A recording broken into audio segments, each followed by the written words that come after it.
running out through some of the suburbs of Christchurch and then up across the Canterbury Plains to Springfield. We should have a very enjoyable trip over to Greymouth, Westport and back here to Christchurch. As I embark on what is my first day of a journey to Westport and back, the same cannot be said for the crew at Mainline Steam, as their first day started yesterday, lighting up and preparing the locomotive for the trip ahead. The depot that we're now passing is where the locomotive is kept and where yesterday's work was done.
We'll travel southwards on the main line as far as the town of Rolleston before turning westwards towards the Southern Alps, and our first night stop at Greymouth.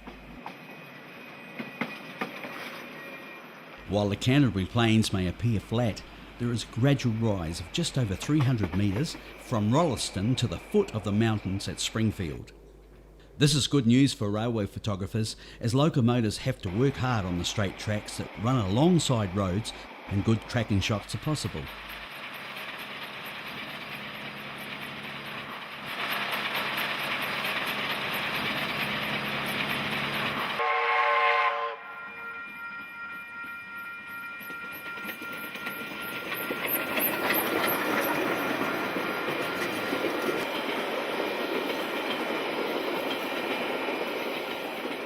I ventured to Westport by steam train behind Mainline Steam's J1211 on the first heritage trip to go there in October 1989.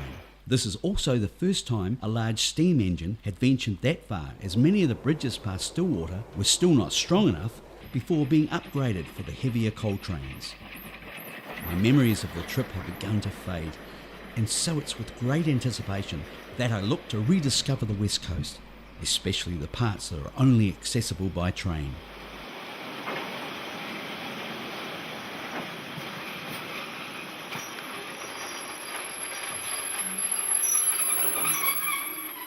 At this time of year in October, with a bit of snow still on the top of the mountains and with the grass nice and green, it's ideal for great photographs. And for good measure, we've been blessed with perfect weather for this part of the journey.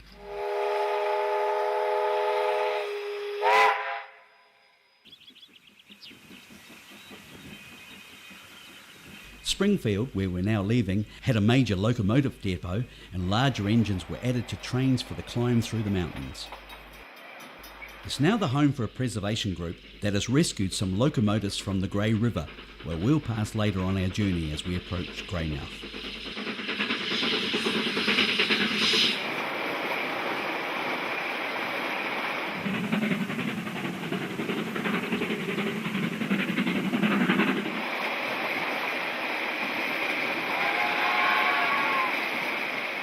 This is the first of 5 viaducts we cross, and 15 tunnels we'll pass through before we reach the summit at Arthur's Pass.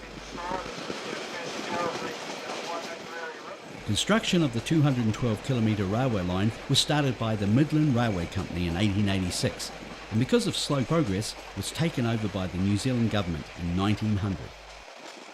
This is staircase, and the viaduct we're about to cross is the highest on the line and carries the rail 73 metres above the river. The line had largely been completed from Greymouth to Otira on the western side of the mountains and from Rolleston to Broken River on the eastern side. However, it's not until the completion of the Otira Tunnel in 1923 that the whole line from Christchurch to Greymouth was opened. The viaduct ahead is at Broken River, and for 4 years from 1906 until 1910 the terminus of the line was on the Christchurch side of the gorge.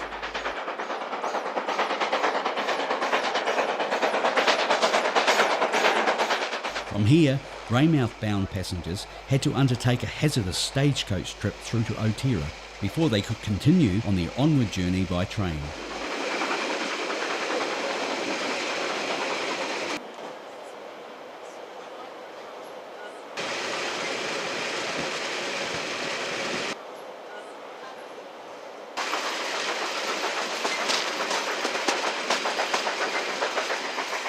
We're now descending the well-known Cass Bank with Lake Sarah to our right.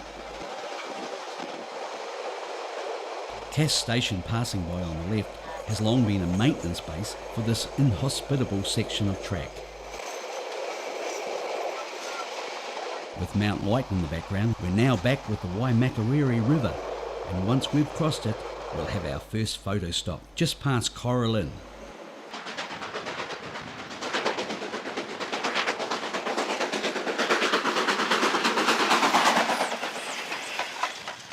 I get the chance to ride up front in the loco cab with driver Norm and fireman Alf as far as Arthur's Pass, as passengers are not allowed on the loco if there are any tunnels.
Our locomotive is very similar to the powerful KB engines that worked in this area until the phasing out of steam in the late 1960s, and hasn't had to work very hard to get our small train up to the pass.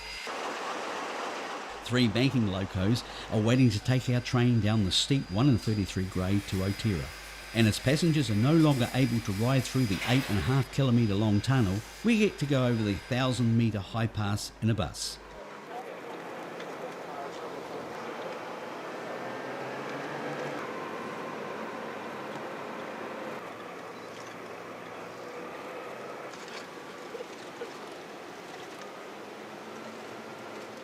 This film, made in the late 1950s, shows 2 of the original EO class electric locomotives that hauled trains through the tunnel from when it was opened in 1923.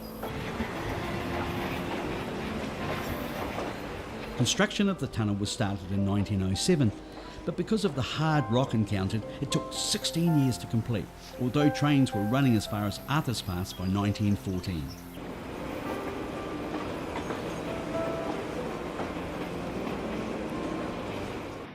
This end of the tunnel was 250 metres lower than Arthur's Pass, and when it was open, one of the longest tunnels in the world. Electric locos were used until 1997, when the electrification was removed.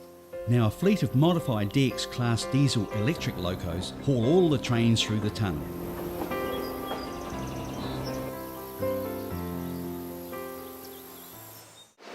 We arrived just in time to see our train entering the yard, and once the banking locos are removed, the steam loco will be serviced and the water tanks filled by the maintenance team travelling with us on the train.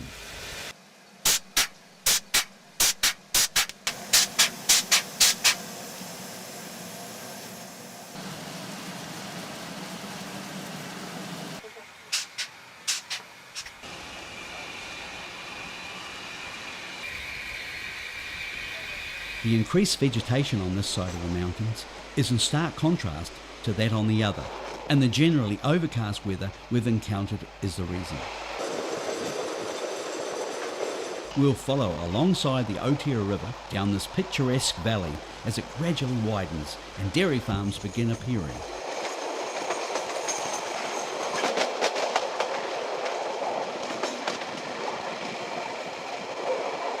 After passing through the crossing loop at Aikens, we'll follow alongside the Taramakau River, the source of a large amount of alluvial gold over the years.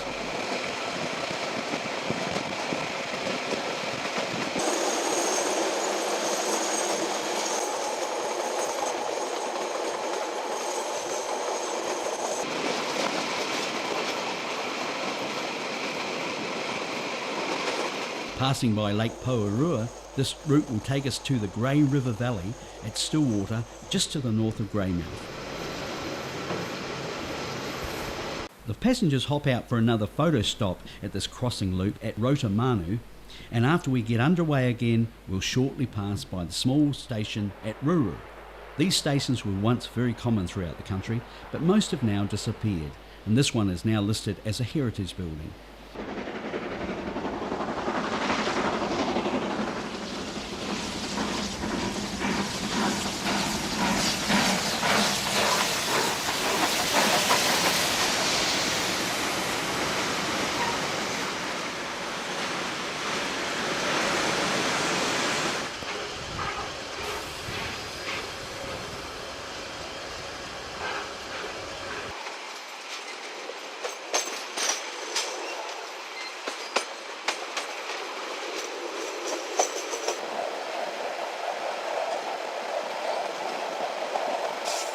This was also the site of one of the largest sawmills on the west coast, and out to our right was an extensive bush tramway that was used to haul out native rimu logs for cutting in their mill. The mill was owned by the Lake Brunner Sawmilling Company, and they were the last in New Zealand to use a steam locomotive on a tramway, as we see in this late 1950s film.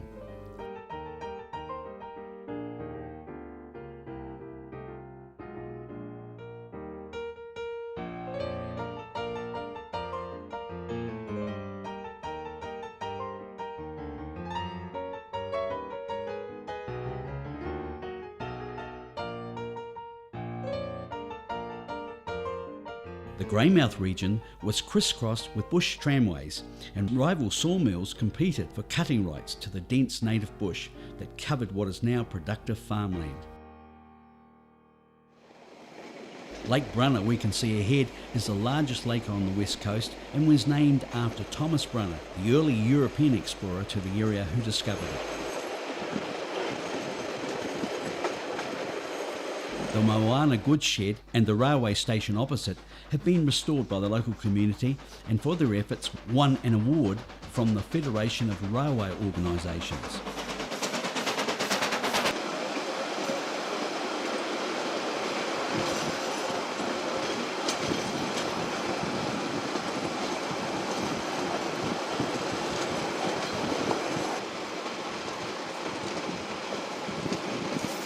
The Arnold River, we can just see to the left through the trees, flows out of the lake, and we'll stay alongside it all the way to Stillwater. With the hills now behind us, it's pretty level all the way to Greymouth, and up to the north is the broad Grey Valley, with the Paparoa Range that separates it from the sea.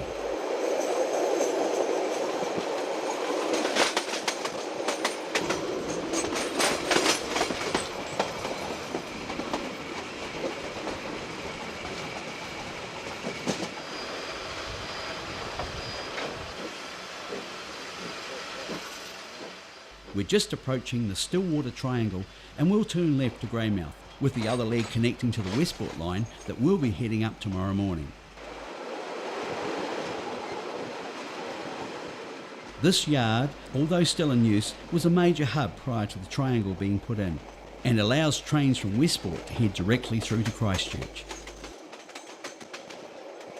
The Grey River looks somewhat dirty at the moment, and we'll stay alongside it all the way to Greymouth.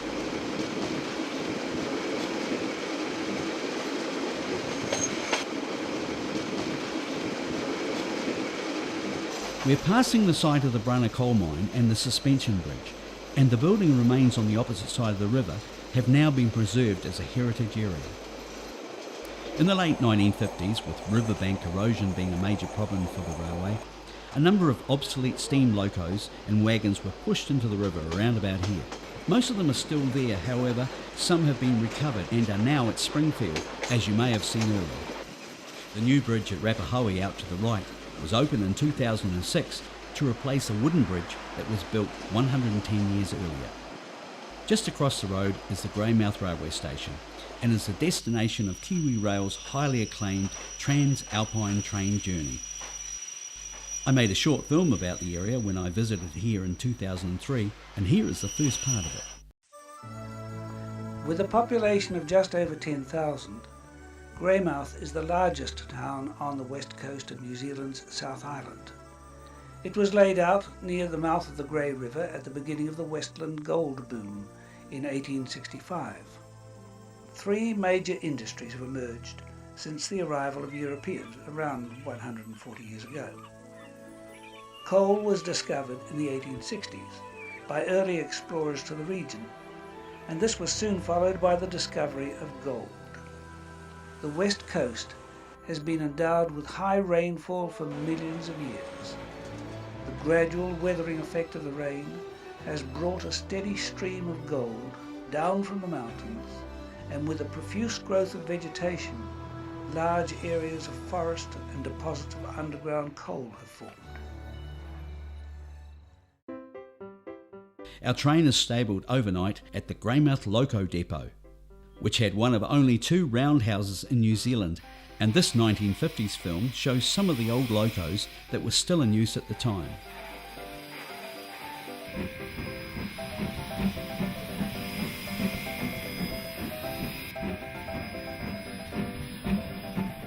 These locos are part of the group that are now in their final resting place in the Grey River, where we have just gone past. That is, unless someone comes along to dig them up. The train pulls into the station at the start of our second day, where not that many years ago there was a large railway yard which is now occupied by shops.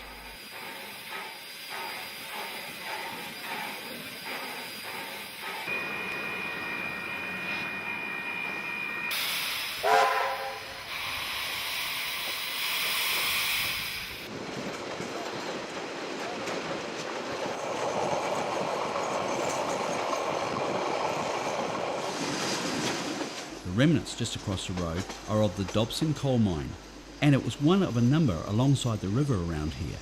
This mine was the last, and it closed in 1968, with very little remaining. However, this old film footage gives some idea of its size.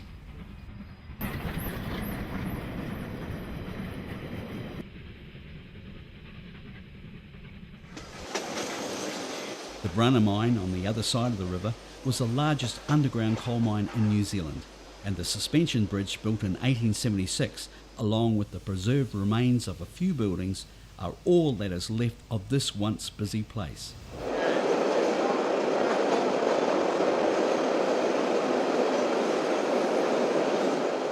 Just up ahead is a 3,500 tonne Canary, the last gold dredge remaining of more than 300 that worked around different parts of New Zealand. It was reconstructed from the dredge seen in this rear film, which after having recovered 202,000 ounces of gold, finished working in 1978 in the Taramacau River just south of Greymouth. During my filming trip here in 2003, I saw the new dredge working at Ngāhere and managed to get permission to film it up close, as it was on this side of the river at that time. It was closed down in 2004 after it used up its allocated permit area and was moved to the other side in 2009, exhausting its permit 2 years later. It dug up about 120,000 tonnes of gravel each week, from which it would recover about 120 ounces of gold. Maybe a future candidate for an interesting museum, it now sits idle as it awaits whatever its fate may be.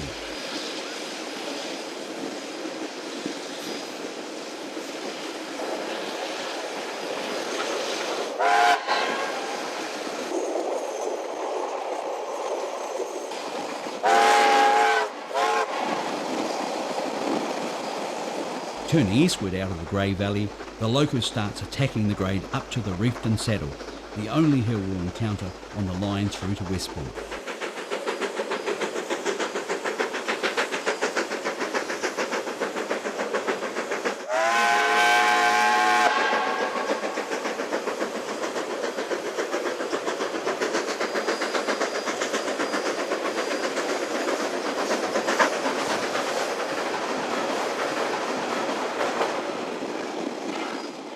Frankton was laid out around 1870 after reefs of gold-bearing quartz were discovered in the surrounding hills, and has a population of about 1,000 and is still a busy mining town with both gold and coal mines in the vicinity. So just a reminder, we are scheduled to cross a coal train here, so please don't go out to the rail yard area, stay on the platform.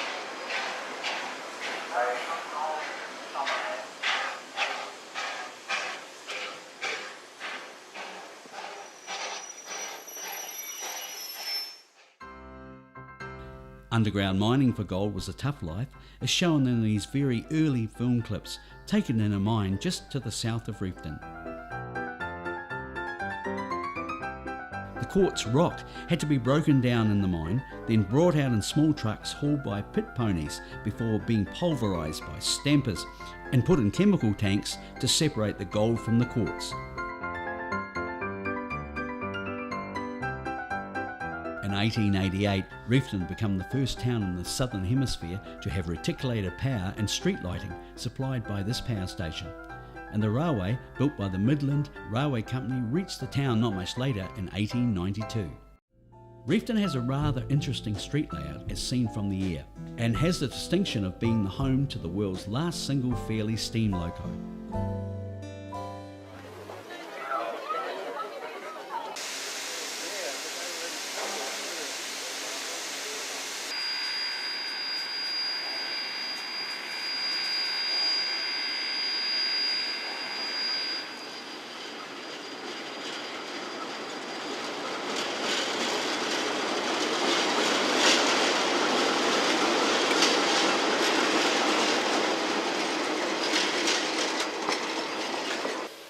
The railway yard is still a busy place, with a local group restoring the engine shed and station, gold-bearing concentrate being transported in these wagons to Otago, and a couple of local coal mines having loading facilities at the north end of the yard.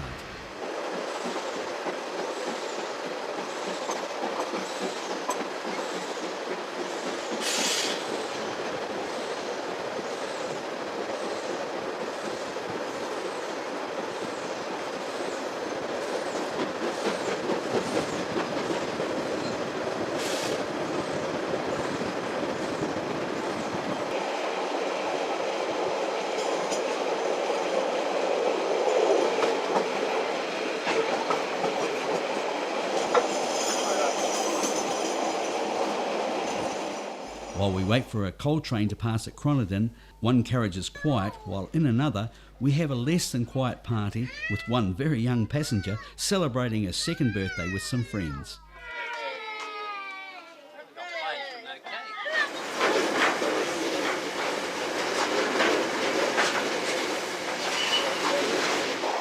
Many of the rail bridges along this section of track were used by road traffic as well, and the old road paving approaching this one can clearly be seen.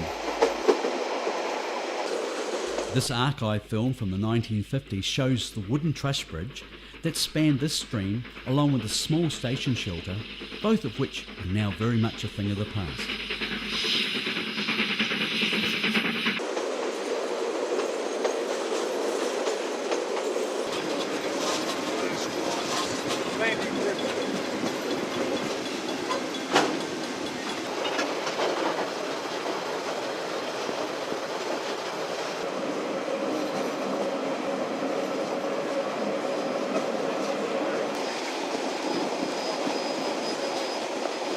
We're passing through the Hutt Railway Yard that was once busy with coal and timber being loaded into wagons for transporting out.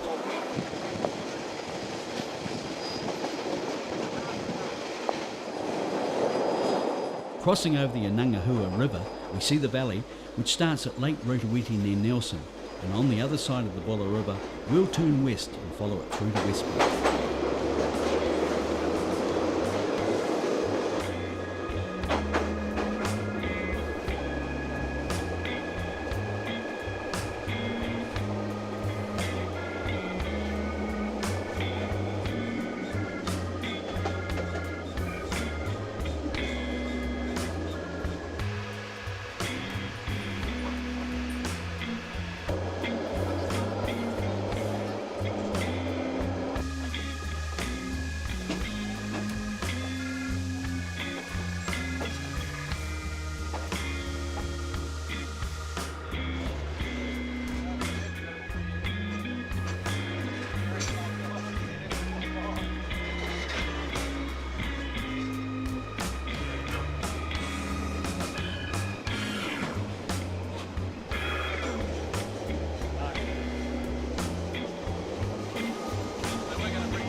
We get a somewhat wet but friendly welcome after what has been a great second day on the rails.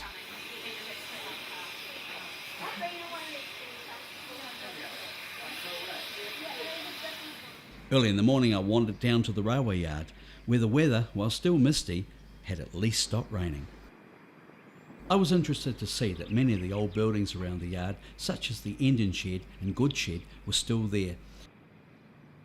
Over at the goods shed, I was met by some local enthusiasts who have rescued a small C-class engine from up the Buller Gorge and have collected a wide range of railway bits and pieces and stored them in the shed. Westport is a town with a population around 5,000 and is the centre of the local coal mining industry that has been located mainly to the north of the town since the 1870s.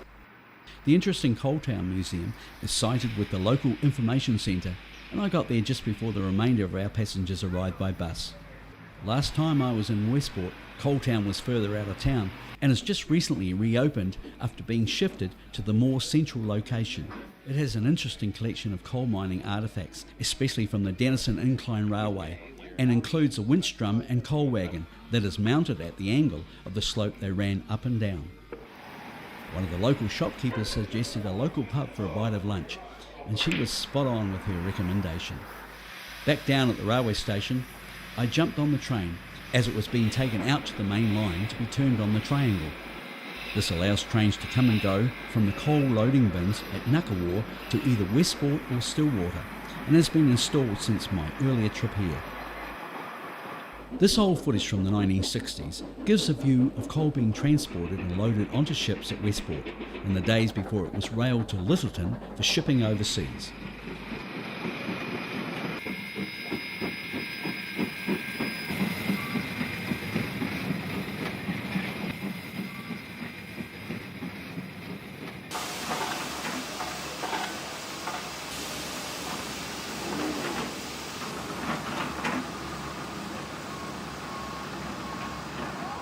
These colour archive shots from the 1950s show the Westport Railway Yard being much the same as it is now, except for the newer railway station. With the weather starting to clear, we're all set for a good day riding the rails back to Greymouth, with a few local passengers coming along with us to Frankton.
5:24 a.m. on the 24th of May in 1968, the Inangahua area was rocked by a powerful 7.1 magnitude earthquake.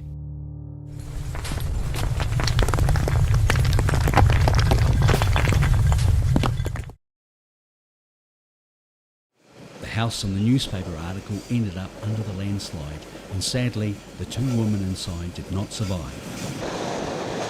Fortunately, there was no other loss of life in the area, and although the bridge we're crossing survived intact, the rest of the railway did not fare so well.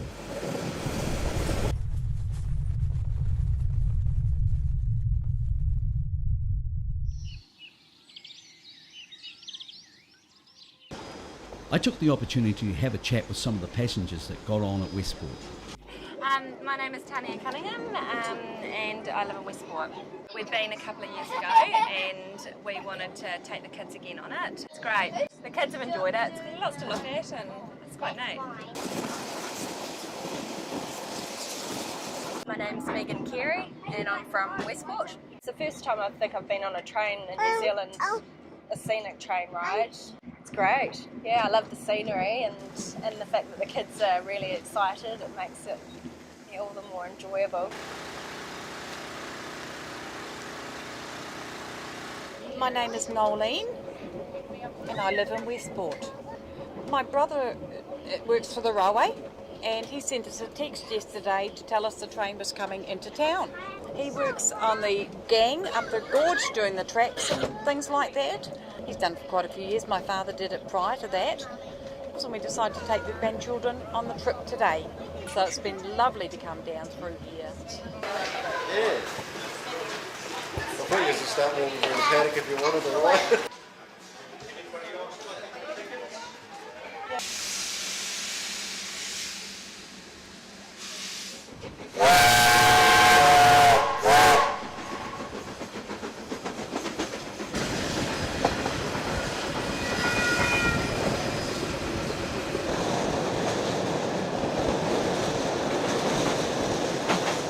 From the time the railway was open to Frankton, this section of line, with its 1 in 45 gradient, has been a headache for engine drivers attempting to get their loaded trains up to the summit.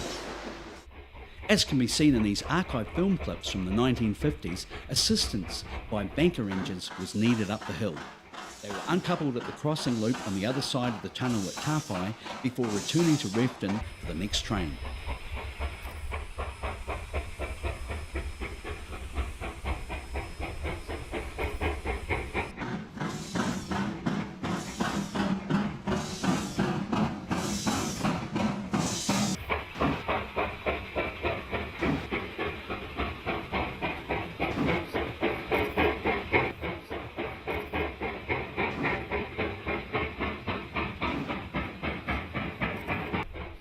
Added to the difficulties for the crews, the summit of the line was in the middle of the tunnel, and to keep up with steam, they had to keep shoveling coal into the firebox right up to the entrance. Because huge amounts of smoke got into the cab once they were in the tunnel, to get fresh air, the driver and fireman had to get down on the floor and cover their faces with wet rags.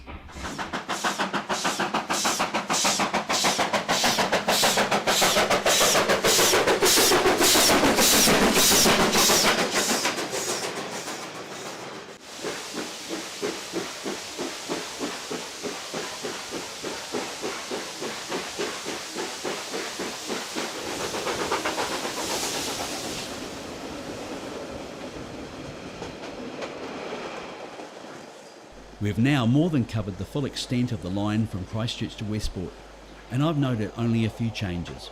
The addition of some shops opposite the Greymouth station, a coal wagon on display at the Brunner mine site, and the turning triangles at Stillwater and Westport are some of them. Another is just ahead at Mainline, where there is an upgraded coal loading facility for coal coming down from an open cast mine at Giles Creek, across the other side of the Inangahua River from Frankton.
This old bush locomotive was built in 1925 by Davison's foundry in Hokitika and stood where it is for over 40 years covered by bush, until eventually noticed and restored for display in 2001 in a newly created picnic area.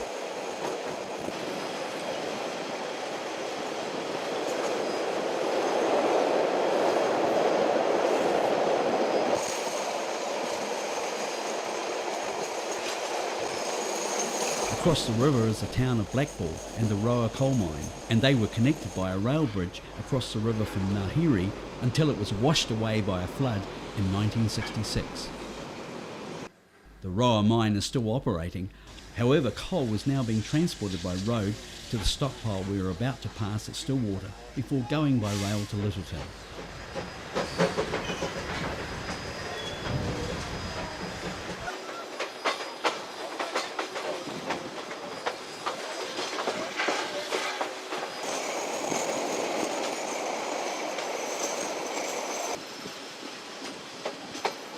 The piers for the old bridge to Rapahoe are still sitting in the middle of the river, and this bit of archive film shows the bridge as it was in the days of steam.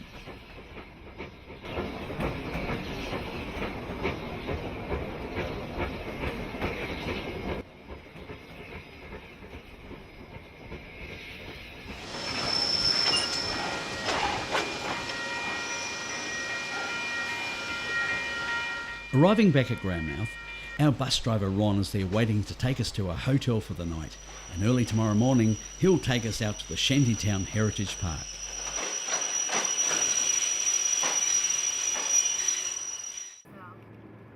In 1968, a Greymouth resident visited Knott's Berry Farm in Los Angeles. He was inspired to build a replica mining township in Greymouth, and on his return home created enough interest to get the project started. The aim was to give visitors an experience of the everyday life of early European and Asian settlers. Shantytown has become an accurate representation of the buildings and businesses that flourished during those early times.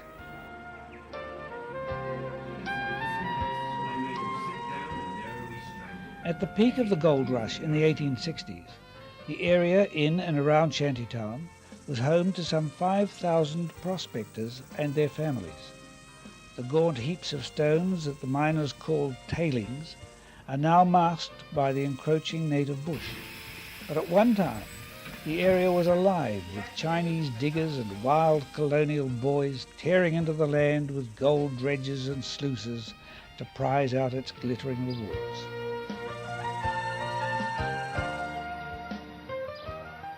Shantytown is a living monument to these hardy pioneers who forded wild rivers and scrambled through rugged rainforest in search of their fortunes. It has become one of New Zealand's leading tourist attractions. Many of Shantytown's buildings have been recreated, and some have been moved to their present sites from other locations. The church, built in 1865 in the gold mining town of No Town, and the two-storied Ross Town Hall are two examples. Other shops and buildings commemorate the entrepreneurial talents of early shopkeepers and tradesmen. These men and women settling in a new land turned their hands to all types of work with primitive tools, forging the country we know now. We bid farewell to Greymouth for the last time, as passengers get an opportunity to photograph the train leaving the station, climbing aboard once it clears the road crossing.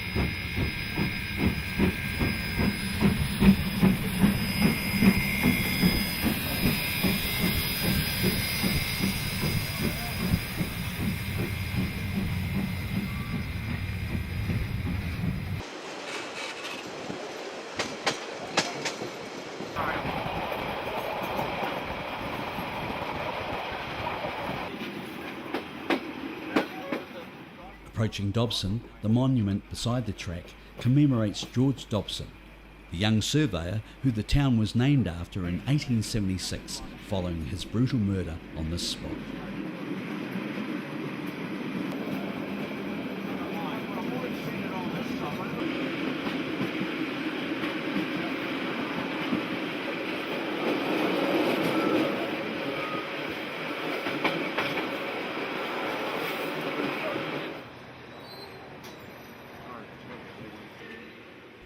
While we're waiting at Stillwater for the onward track clearance, we are entertained with some logs being loaded onto a wagon, along with a demonstration of shunting procedures, the West Coast way.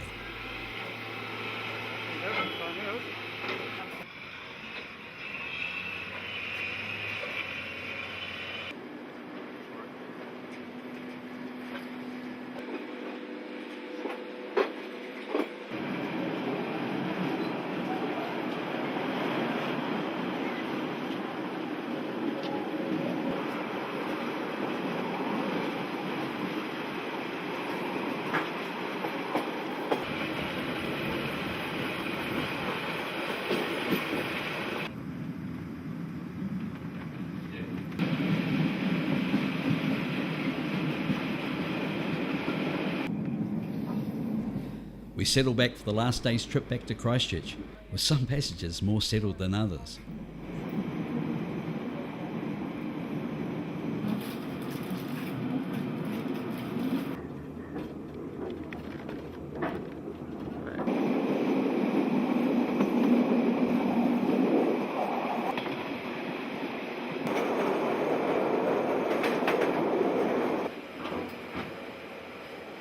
Jackson's Tavern started out as a hotel in 1870 to cater for travellers coming from Christchurch in stagecoaches. Unfortunately, however, it is now closed.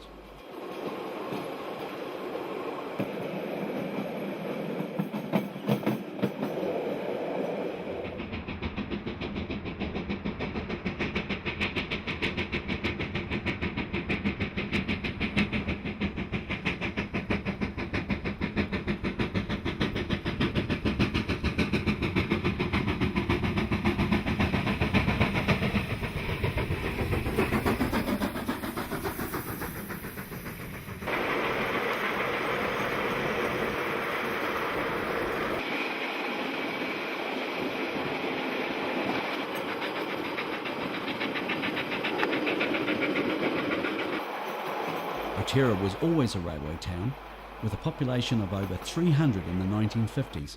However, when the electrification was removed in 1997, all the railway families moved out. The whole town was purchased by a family who leased out the houses and is now up for sale to anyone keen enough to buy it, with the added bonus of a hotel and a friendly native Kia.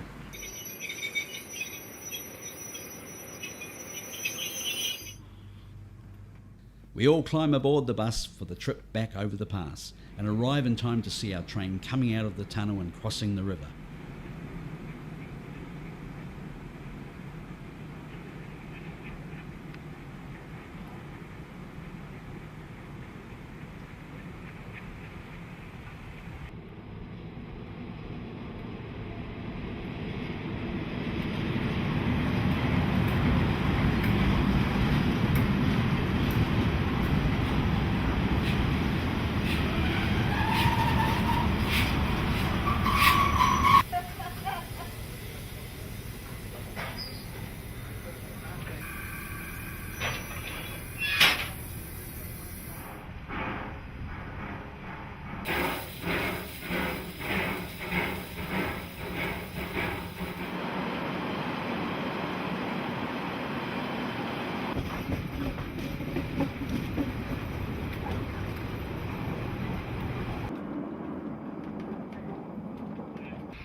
We get put into the crossing loop at Coralin to let the faster Trans-Alpine train that has caught us up to go past.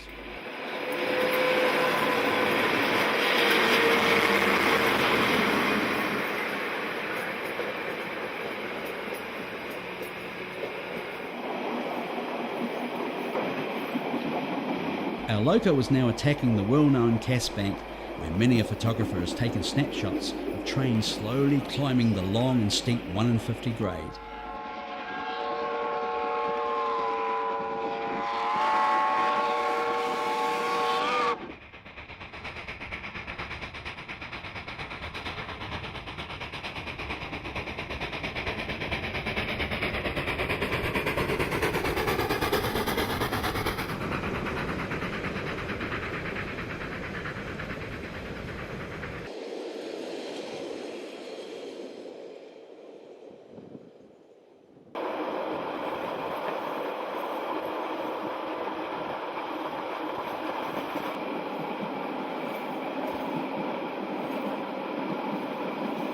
Take the opportunity to have a chat with one of the passengers, who introduces himself as Graham Shearer from Ipswich in Queensland, Australia. I was on the internet and I just googled New Zealand Steam excursion, and there was a choice of this one or the JA, and we had 2 weeks off, so I decided that we'd take this one. It's been excellent actually. The scenery's been brilliant, you know, rugged, inhospitable. The sort of trip I like. Sloven's Creek Viaduct just coming into view on the left-hand side.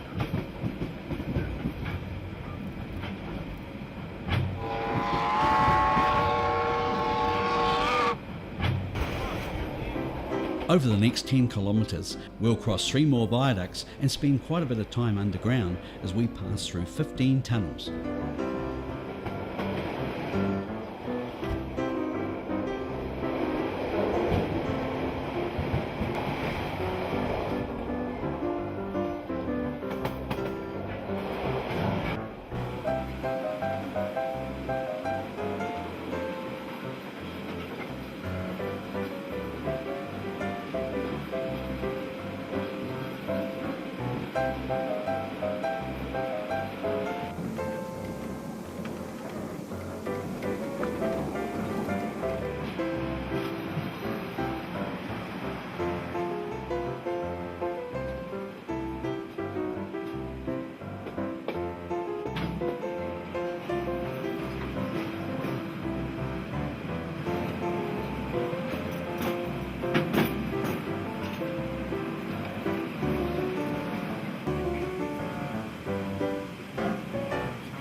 I'm Hans Fens, coming from Denmark together with my wife.